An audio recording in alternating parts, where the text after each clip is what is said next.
શું ફ્રેન્ડ્સ, તમારી kitchen sink કાળી થઈ ગઈ છે અને નવા જેવી ચમક નથી આવતી? તો આ ટ્રીક જરૂરથી ફોલો કરજો. તો મારી આ ટ્રીકથી ફ્રેન્ડ્સ તમે કિચન સિંક સાફ કરશો ને એટલે નવી લઈ આવ્યા હોય તેવી સિંક બનીને તૈયાર થઈ જશે. તો અહીંયા શું કરવાનું છે, ફક્ત અડધા લીંબુનો રસ લઈ લેવાનો છે અને ₹1 આપણે અહીંયા શેમ્પૂનું પાઉચ લઈ લેવાનું છે.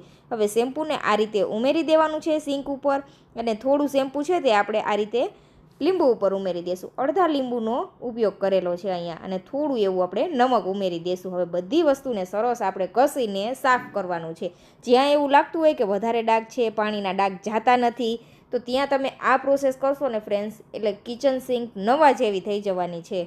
ઘણી વખતમાં સિંકમાં એવા ડાઘ પડી જાય છે ને ડાઘ હટાવવા માટે આપણે તેની અંદર હાર્પિકનો ઉપયોગ કરીએ છીએ. ઉલટાનું વધુ કાળી સિંક થઈ જાય છે, તો તે ડાઘ પણ જતા રહેશે આ પ્રોસેસથી. હવે 10 મિનિટ માટે રેસ્ટ આપીશું. 10 મિનિટ પછી શું કરવાનું છે, એક સ્ક્રબર લઈ લેવાનું છે, ઘસીને સરસ સાફ કરી દેવાનું છે.